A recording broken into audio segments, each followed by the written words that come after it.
Shalom, selamat malam. Saya menyapa rekan-rekan Bara Digital Ministry yang sedang menyaksikan live pada malam hari ini. Senang sekali saya Sinta dari Bara Digital Ministry bisa menemani rekan-rekan semua pada malam hari ini untuk acara live. Dan pada malam hari ini kita akan sama-sama belajar satu kebenaran firman Tuhan dengan topik yang menurut saya sangat menarik, yaitu bersorak-sorai karena diampuni. Nah, seperti apa dan bagaimana? Apa yang dimaksud dengan bersorak-sorai ketika kita diampuni? Dan apakah kita sudah benar-benar mengalami yang namanya pengampunan itu sendiri? Dan mungkin ada di antara kita yang bertanya, bagaimana cara saya supaya saya bisa diampuni? Nah, seperti apa dan bagaimana penjelasannya? Mari rekan-rekan semua kita simak penjelasan dari Pendeta Alexander Agus yang juga sudah bersama-sama dengan kita pada malam hari ini. Dan jangan lupa seperti biasa bagi rekan-rekan yang mungkin nantinya akan memberikan pertanyaan atau juga memberikan kesaksian hidup, pengalaman bersama dengan Tuhan, boleh diketik di kolom komentar yang sudah tersedia. Dan di akhir dari penjelasan Pak Pendeta Alexander, kita akan sama-sama berdiskusi dan mungkin pertanyaan itu berkaitan dalam kehidupan kita semakin memperteguh iman kita dan terlebih semakin kita bersorak-sorai untuk kemuliaan nama Tuhan. Dan sebelum kita memulai live pada malam hari ini, saya akan memimpin kita terlebih dahulu di dalam doa. Mari kita berdoa. Kami datang di hadapan-Mu Tuhan dengan ucapan syukur dan penuh terima kasih. Pada malam hari ini kami mau mendengarkan kebenaran firman-Mu. Berkati kami Tuhan. Karena kami mau mendengarkan firman Tuhan dan kami siap. Hanya di dalam nama Tuhan Yesus kami berdoa. Amin. Shalom, selamat malam Pak Pendeta Alexander. Saya persilahkan Pak. Shalom, selamat malam para penonton Bara Digital Ministry. Malam hari ini sama-sama kita akan melihat satu tema, yaitu bersorak-sorai karena diampuni. Saya memilih tema ini dalam kaitan dengan kita sedang berada di dalam masa Prapaskah. Menjelang Paskah dan Jumat Agung, selama 40 hari menjadi masa Prapaskah yang dikhususkan. Waktu untuk merenung, waktu untuk kembali bertobat. Pembaharuan rohani yang lebih dalam. Waktu yang membantu kita untuk mempersiapkan Paskah. Masa 40 hari ini juga terkait dengan sengsara, kematian, dan kebangkitan Yesus Kristus. Sebuah realitas yang sangat penting, realitas yang utama bagi hidup kita sebagai orang percaya. Oleh karena itu, masa Prapaskah adalah waktu yang berharga bagi kita untuk memusatkan kembali hidup kita pada Yesus dan dalam keselamatan yang Dia berikan kepada kita. Masa Prapaskah adalah masa pembaharuan rohani untuk terus bertumbuh menjadi serupa dengan Tuhan dan Juru Selamat kita, Yesus Kristus. Apa yang Yesus bawa ketika Dia ke dalam dunia menggenapkan misi Allah, yaitu Dia mati, Dia bangkit, memberikan keselamatan bagi kita. Sama-sama kita akan melihat satu bagian firman Tuhan dalam Mazmur 32 ayat 1 sampai ayat yang ke-7. Dari bagian ini saya akan membacakannya bagi kita. Dari Daud nyanyian pengajaran, berbahagialah orang yang diampuni pelanggarannya, yang dosanya ditutupi. Berbahagialah manusia yang kesalahannya tidak diperhitungkan Tuhan dan yang tidak berjiwa penipu. Selama aku berdiam diri, tulang-tulangku menjadi lesu karena aku mengeluh sepanjang hari, sebab siang malam tanganmu menekan aku dengan berat. Sumsumku menjadi kering seperti oleh teriknya musim panas. Dosaku kuberitahukan kepadamu, dan kesalahanku tidaklah kusembunyikan. Aku berkata, aku akan mengaku kepada Tuhan pelanggaran-pelanggaranku, dan Engkau mengampuni kesalahan karena dosaku. Sebab itu, hendaklah setiap orang saleh berdoa kepadamu, selagi Engkau dapat ditemui. Sesungguhnya, pada waktu banjir besar terjadi, itu tidak melandanya. Engkaulah persembunyian bagiku. Terhadap kesesakan, Engkau menjaga aku. Engkau mengelilingi aku sehingga aku luput dan bersorak. Bapak Ibu Saudara yang dikasihi Tuhan, di dalam Mazmur ini kita melihat bagaimana Daud menyaksikan pengalamannya dengan Tuhan. Sebuah pengalaman yang di dalamnya dia menikmati apa artinya hidup diampuni dosanya. Kita tentunya mengingat kehidupan Raja Daud. Bagaimana juga ada kegagalan yang dia alami. Tetapi kembali lagi, Mazmur ini boleh menjadi satu bagian yang menjelaskan kepada kita bagaimana pengalaman pemazmur dengan Allah. Saya akan mengajak kita melihat beberapa bagian di dalam Mazmur ini. Kita akan mulai dari bagian yang pertama dalam ayat 1 dan 2. Kita akan melihat mengenai pengampunan dosa. Ada satu bagian yang menarik ketika mempersiapkan Mazmur ini. Ternyata Mazmur 32 adalah Mazmur favorit dari Santo Agustinus, Bapak Gereja. Santo Agustinus mengatakan bahwa permulaan dari pengetahuan adalah kesadaran, menyadari diri adalah sebagai manusia berdosa. The beginning of knowledge is to know oneself to be a sinner.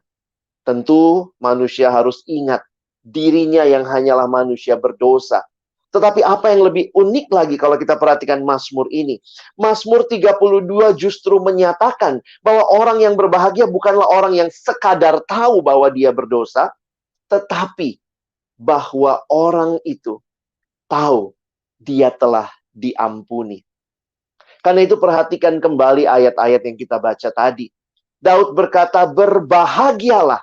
Siapa yang berbahagia? Bukan hanya yang sadar dia berdosa, tetapi yang mengalami dosanya diampuni, pelanggarannya diampuni, kesalahannya tidak diperhitungkan Tuhan.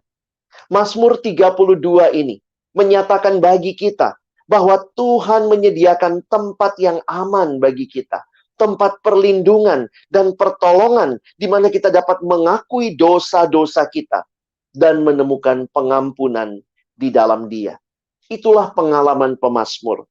Itulah pengalaman Daud sehingga dia sekali lagi menyatakan, berbahagialah orang yang diampuni dosanya, yang pelanggarannya juga ditutupi. Hal kedua yang bisa kita pelajari, mengapa begitu sukacitanya Daud mengalami hidup yang dibebaskan dari dosa? Perhatikan ayat 3 dan 4. Pengaruh dosa itu sungguh luar biasa. Bapak Ibu Saudara yang dikasihi Tuhan. Perhatikan di dalam ayat 3 dan ayat 4. Ini bukan hanya pengaruh secara emosi, tapi juga melibatkan fisik dan tentunya mental juga ya. Kalau kita perhatikan ayat 3 dan 4, saya akan bacakan dalam terjemahan bahasa Indonesia sehari-hari. Selama aku tidak mengakui dosaku, aku merana karena mengadu sepanjang hari. Siang malam, Engkau menekan aku, Tuhan. Tenagaku habis seperti diserap terik matahari. Mungkin kita pernah mengalami di panas yang begitu terik, maka seperti disedot semua kekuatan kita. Keringat yang terus mengucur, itu membuat kita mungkin sangat-sangat kewalahan. Yang secara emosi, secara mental, secara fisik. Itulah pengaruh yang digambarkan oleh Daud. Bagaimana dosa menggerogoti kehidupannya. Karena itu sekali lagi, ketika dia menikmati diampuni dosanya, dia bersorak-sorai. Ayat yang kelima dan 6, sebuah bagian yang menyatakan, yang juga bahkan mengajak seruan untuk mengaku dosa. Mari perhatikan ayat 5 dan 6. Dosaku kuberitahukan kepadamu, kata pemazmur, dan kesalahanku tidaklah kusembunyikan. Aku berkata, aku akan mengaku kepada Tuhan pelanggaran-pelanggaranku, dan Engkau mengampuni kesalahan karena dosaku. Ketika kita mengakui dosa kita, Allah tidak mempermalukan kita, tetapi Dia berjanji akan mengampuni kesalahan kita. Karena itu ayat yang ke-6 seperti sebuah seruan yang Daud sampaikan. Sebab itu, hendaklah setiap orang saleh berdoa kepadamu, datang kepadamu, selagi engkau dapat ditemui. Sesungguhnya pada waktu banjir besar terjadi, itu tidak melandanya. Dan karena itulah, ayat yang ketujuh, kita bisa melihat sebuah sukacita. Ayat 7, engkaulah persembunyian bagiku. Terhadap kesesakan engkau menjaga aku. Engkau mengelilingi aku sehingga aku luput dan bersorak. Dan ini juga digemakan di dalam ayat yang ke-11 kalau kita membaca di dalam Mazmur 32. Bersukacitalah dalam Tuhan dan bersorak-soraklah, hai orang-orang benar. Bersorak-sorailah, hai orang-orang jujur. Ayat 7 dan juga tentunya ayat 11 yang baru saya baca adalah sebuah bagian yang menutup bagian pembahasan kita, yang memberikan keyakinan bahwa Tuhanlah yang memberi kita kelegaan dalam situasi apapun yang kita hadapi. Oleh karena itu, tidak ada jalan lain yang harus kita tempuh selain berdoa kepada Tuhan, mengakui setiap kesalahan kita kepadanya. Mazmur ini saya ambil sebagai sebuah perenungan menjelang Paskah. Karena kita tahu bahwa Yesus yang datang di dalam Jumat Agung, dia mati. Pada waktu Paskah, kita merayakan kebangkitannya. Dan apa yang Yesus bawa, pengalaman pemazmur, mungkin belum sepenuhnya dia hayati. Karena Mesias belum datang. Tetapi bagi kita, orang percaya yang sudah melihat apa yang Allah lakukan melalui anaknya Yesus Kristus yang datang ke dalam dunia memberikan hidupnya bagi kita, menggantikan kita. Dan ini menjadi sebuah kepastian bahwa dosa-dosa kita diampuni. Itulah yang kita akan rayakan di dalam Jumat Agung dan Paskah. Salib menjadi karya yang luar biasa dari anak Allah. Salib menunjukkan betapa seriusnya dosa-dosa kita. Tapi di salib yang sama juga menunjukkan kasih Allah yang tidak terukur. Kasih Allah yang mengampuni. Yesus bahkan telah membayar harga yang sangat mahal untuk penebusan kita. Dan karena itulah, setiap kita yang percaya, kita dibebaskan untuk boleh menikmati kehidupan yang baru.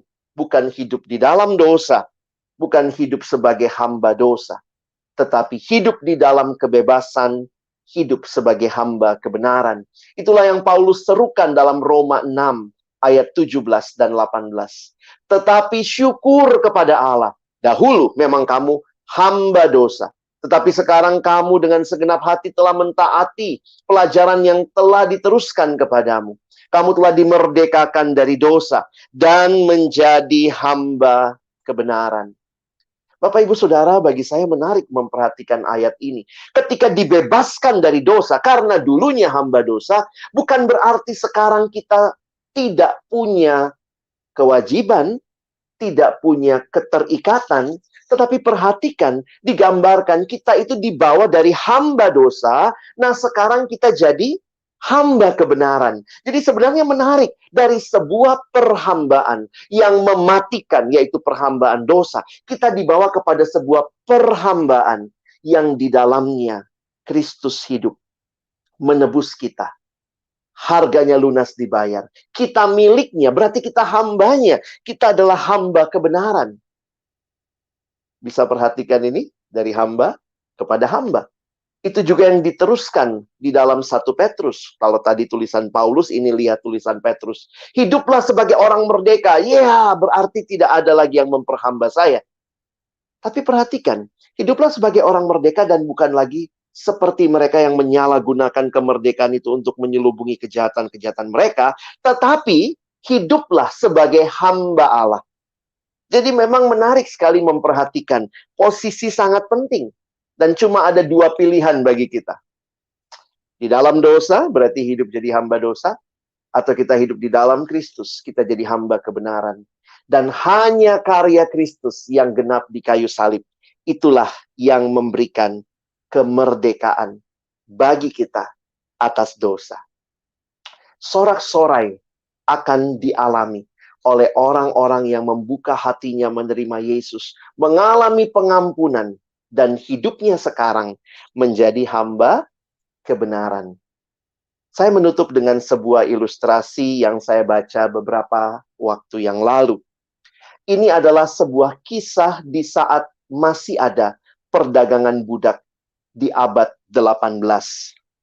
Ada sebuah kisah tentang pelelangan budak di dekade 1850-an.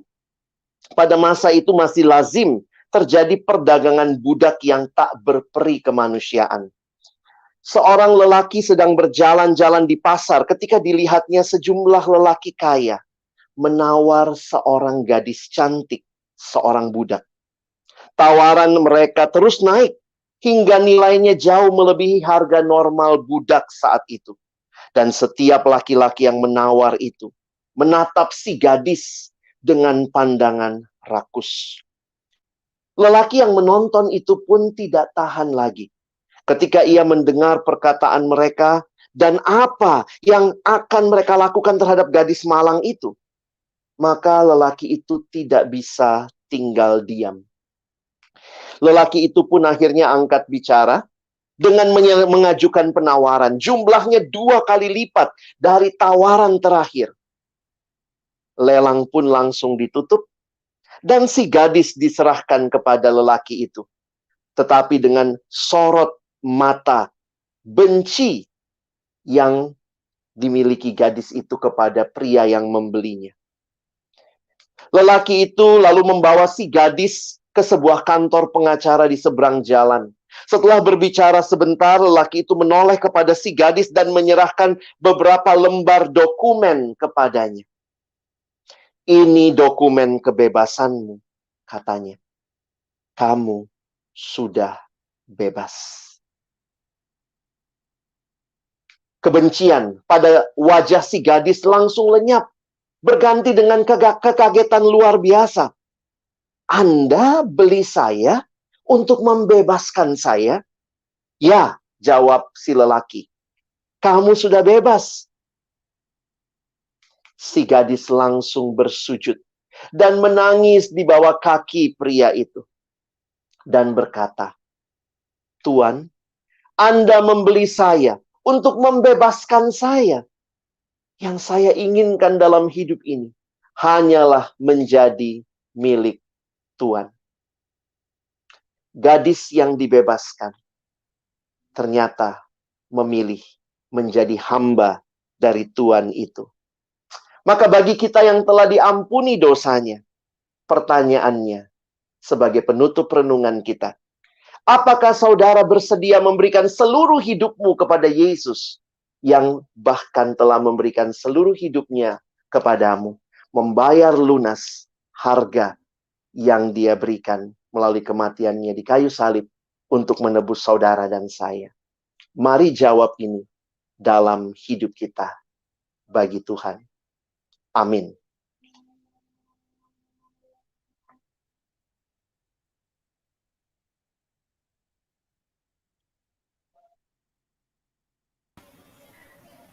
Terima kasih Pak Pendeta Alexander yang sudah menyampaikan firman Tuhan pada malam hari ini.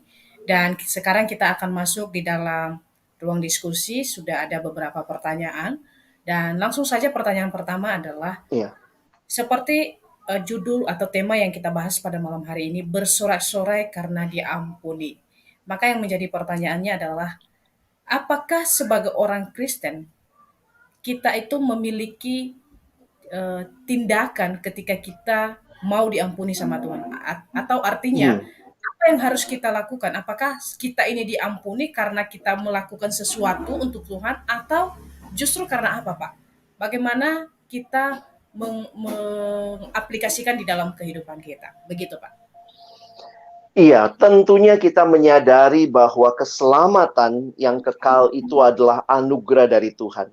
Tetapi ketika anugerah itu diaplikasikan di dalam sejarah bagi kita, maka di dalam Alkitab juga kita melihat ada beberapa bagian yang disampaikan tentang respon yang selayaknya dari orang-orang yang menikmati pengampunan dosa. Makanya di dalam beberapa bagian misalnya dikatakan, bertobatlah, akuilah dosamu, kembalilah kepada Tuhan. Sehingga seruan yang disampaikan di ayat yang ke-5 dan ayat yang ke-6 dalam Mazmur tadi bagi saya ini menarik. Jadi ketika kita boleh mengalami karya anugerah Allah, maka kita datang kepada Dia Itulah yang Daud katakan, dosaku kuberitahukan kepadamu, dan kesalahanku tidaklah kusembunyikan. Aku akan mengaku kepada Tuhan pelanggaran-pelanggaranku, dan engkau mengampuni kesalahan karena dosaku.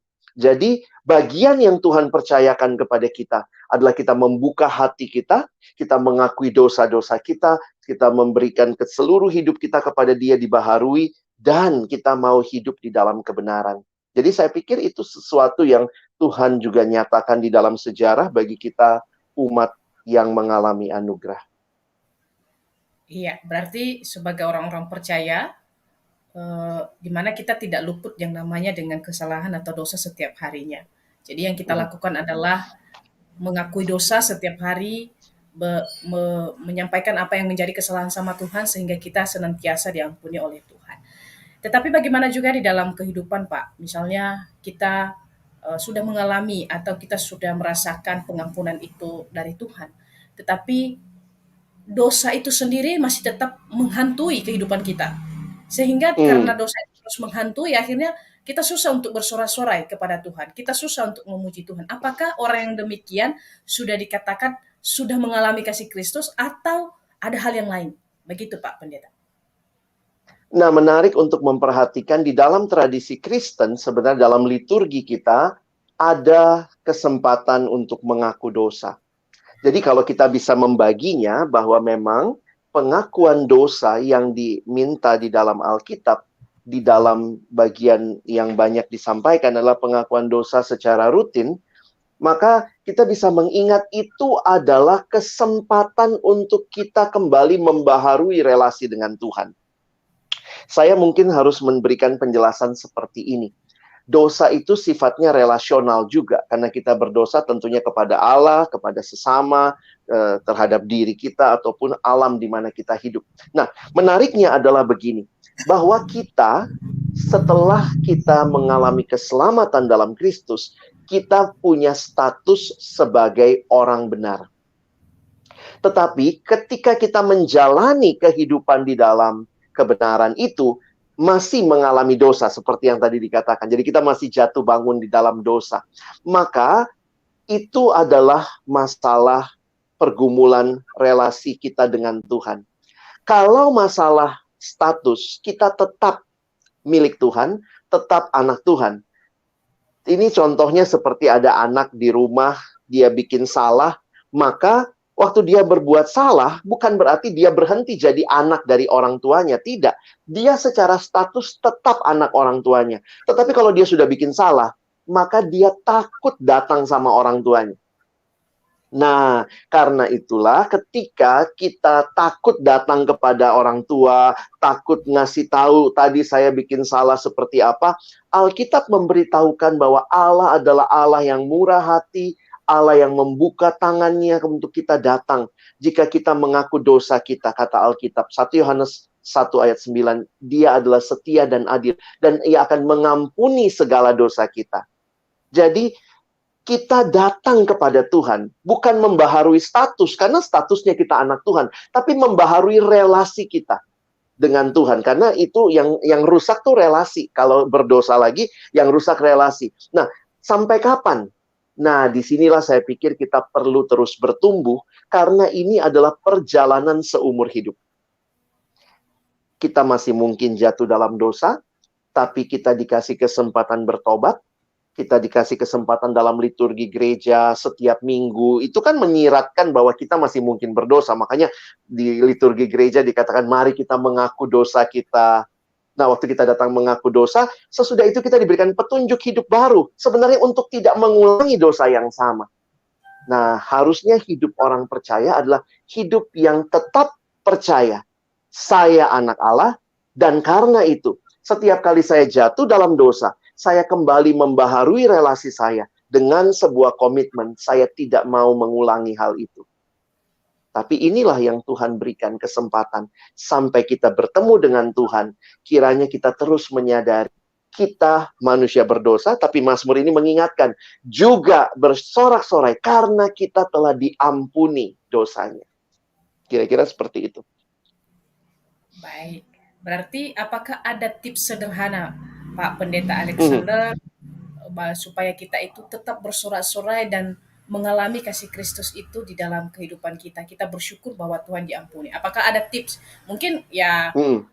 misalnya entah ada cara yang sederhana supaya rekan-rekan yang sedang menonton pada malam hari ini juga berpikir, oh ada ternyata cara-cara supaya saya semakin bersorak-sorai lagi untuk Tuhan. Ya, saya pikir dalam Alkitab itu banyak sekali diingatkan untuk mengingat. Karena kita tuh cepat lupa ya. Kita Iya, lupa kita sudah diampuni, kita lupa kita sudah berdosa, apalagi ketika mungkin si iblis menuding kita, wah Tuhan udah buang kamu lah, masa dosa begitu Tuhan masih terima. Tapi kembali kita diingatkan. Karena itu buat saudara yang paling simpel adalah hargai liturgi di gereja kita. Ketika diajak mengaku dosa, jangan main HP gitu ya. Mari mengaku dosa, itu kesempatan yang Tuhan berikan untuk kita mengakui dosa kita. Pertanyaan sederhana begini, sebenarnya mengaku dosa itu pentingnya buat siapa? Kadang-kadang kalau kita pikir kan Tuhan tahu ya dosa kita ya. Tapi waktu kita mengaku dosa kita, sebenarnya itu menolong kita terbuka di hadapan Tuhan. Tuhan, saya gagal melakukan apa yang kau kehendaki. Dan kesempatan mengaku dosa itu menjadi kesempatan untuk kita meyakini kembali bahwa terima kasih untuk karya salibmu. Jadi mungkin tips yang saya berikan bukanlah melakukan sesuatu yang baru lagi, tetapi mari hayatilah hal-hal yang sebenarnya di dalam sejarah gereja, dalam liturgi hari Minggu, kita diminta atau diajak mengaku dosa. Kalau juga kita punya kebiasaan, misalnya ya, yang saya biasa lakukan pada malam hari, sebelum tidur, melihat kembali satu hari ini, Tuhan, mungkinkah saya sudah menyakiti hatimu, menyakiti hati sesama, akui dosa kita. Ya, sehingga kehidupan yang terus-menerus sadar akan dosa kita, itu membawa kita juga sadar bahwa ada pengampunan dan membawa kita juga maju untuk hidup benar karena sekarang kita adalah hamba kebenaran. Ada orang yang senang pakai simbol, Bu. Jadi mungkin di dalam dia pakai salib ya, dia ingat oh iya ya Yesus sudah mati bagiku. Waktu dalam masa-masa Prapaskah ini beberapa tradisi gereja ada 3 hal yang biasanya dilakukan, ada puasa. Jadi, orang Kristen ada puasanya juga ya. Iya, itu sebenarnya bagian dari kita mengingat bahwa kita sedang ada dalam masa kita pakai waktu-waktu kita. Biasanya ada puasa dan doa. Puasa dan doa itu selalu bersamaan. Itu maksudnya apa? Kalau siang biasanya kita makan siang ya, makan siang bisa sejam begitu. Waktu kita berpuasa, maka 1 jam itu bisa kita pakai untuk berdoa. Nah, itu kan hal-hal yang cara-cara atau ritual-ritual yang di dalam sejarah gereja dilakukan untuk mengingatkan kita. Ngapain sih kamu lagi puasa? Saya sedang menyiapkan hati, menyambut perayaan Jumat Agung dan Paskah. Jadi silahkan mana yang paling pas dengan kita, tapi jangan jadikan ritual segalanya. Tapi ingatlah esensinya. Bahwa ritual, ataupun cara, ataupun simbol, itu mengingatkan kita. Masih ingat waktu Rabu Abu biasanya diberikan tanda. Mengingatkan lagi. Jadi memang gereja penuh dengan simbol. Jangan takut dengan simbol, tapi jangan kehilangan makna dari simbol-simbol itu, karena itu sebenarnya sudah ada di dalam sejarah gereja kita. baik. Terima kasih Pak Pendeta Alexander untuk Sama-sama. penjelasan yang luar biasa ya. Saya berharap rekan-rekan yang sedang menyaksikan live pada malam hari ini bisa terus memperbaharui diri menjadi lebih baik, termasuk bukan hanya untuk rekan-rekan, bahkan untuk saya sendiri. Tidak sedikit memang kadang-kadang orang menggunakan gelang salib atau bahkan kalung. Ya, saya tidak tahu apakah tujuannya untuk menyatakan bahwa Kristus telah mati, tapi kebanyakan yang saya tahu itu mereka memakai kalung hanya untuk ya udah saya Kristen, tetapi kadangkala karakter mereka justru tidaklah menunjukkan Ya. mereka Kristen. Bahkan ketika saya melihat mereka pakai salib tapi hidup mereka itu berantakan, saya sedih. Kenapa saya mengatakan begitu? Untuk apa pakai salib kalau memang pada akhirnya kamu tidak menunjukkan bahwa kamu itu sebenarnya adalah orang Kristen. Tetapi saya berharap melalui firman Tuhan pada malam hari ini bersorak-sorai karena diampuni, kita bisa tunjukkan itu di dalam realita kehidupan kita sehari-hari. Dan biarlah pelayanan Pak Pendeta Alexander selalu diberkati Tuhan Terima kasih. dimanapun Pak Pendeta melayani dan semakin banyak lagi orang-orang yang terberkati. Dan sebentar kita akan mengakhiri live pada malam hari ini, Pak. Apakah ada statement closing yang ingin disampaikan kepada rekan-rekan Bara Digital Ministry dan kemudian nanti memohon memimpin kita di dalam doa penutup pada malam hari ini. Silakan, Pak. Baik, terima kasih Bapak Ibu Saudara yang dikasihi Tuhan. Dari Baradi Digital Ministry, saya sungguh berharap di masa-masa yang kita juga miliki untuk kembali mengingat rayakan apa yang Yesus bawa melalui kehadirannya dalam dunia. Satu hal yang penting juga kita ingat bahwa Dia datang untuk menyelamatkan kita dari dosa. Dan harusnya hidup yang mengalami diampuni dosa jadi hidup yang menyatakan syukur, menyatakan bahwa saya mau hidup di dalam kebenaran. Nyatakanlah itu di dalam keseharian kita mengikut Dia. Mari kita berdoa. Bapa di dalam surga, terima kasih banyak untuk anugerah-Mu yang kekal, yang Kau berikan kepada kami melalui keselamatan yang kami terima di dalam Yesus Kristus, Putra-Mu yang tunggal. Kami bersyukur untuk kehadiran Kristus di dalam dunia 2000 tahun yang lalu, yang membawa kami ke dalam kehidupan yang baru. Karena ada jalan keselamatan yang kekal, bukan apa yang kami usahakan, tapi apa yang Allah berikan bagi kami. Terima kasih untuk apa yang Kristus lakukan bagi kami di kayu salib, yang memberikan kepada kami kelepasan atas dosa dan kehidupan yang baru. Dan kami mau ya Tuhan, untuk semua kami, baik yang mendengar malam hari ini, maupun yang mungkin mendengar nanti dalam siaran tunda, kami berdoa kiranya hidup kami sebagai anak-anak-Mu menjadi hidup yang senantiasa menyatakan Tuhan, menyatakan kebenaran-Mu di dalam keseharian kami. Sorak-sorai kami bukan hanya suara yang menggelegar, tetapi hidup yang benar, hidup yang menyatakan Yesus hidup di dalam kami. Terima kasih untuk setiap bagian yang kami terima malam hari ini. Berkati terus pelayanan Bara Digital Ministry, baik saudara-saudara kami yang ada di depan layar maupun di balik layar, yang terus mengerjakan pelayanan ini dengan setia. Tuhan yang kiranya memberkati. Kami menutup siaran malam hari ini dalam satu nama yang kudus, nama Tuhan Yesus Kristus. Kami sudah berdoa dan bersyukur. Amin. Sekali lagi, kami mengucapkan terima kasih kepada Pak Pendeta Alexander, dan biarlah Tuhan memberkati, dan juga buat rekan-rekan Bara Digital Ministry, terima kasih sudah mendukung pelayanan Bara Digital Ministry, dan kami berharap pelayanan Bara Digital Ministry ini terus didukung, baik itu dalam doa dan juga membagikan akun-akun Bara Digital Ministry, ada TikTok, Facebook, ada juga YouTube, dan bahkan masih ada akun-akun yang lainnya yang Bapak Ibu sudah ketahui, sehingga masih banyak lagi orang-orang yang diberkati Tuhan untuk pelayanan Bara Digital Ministry ini.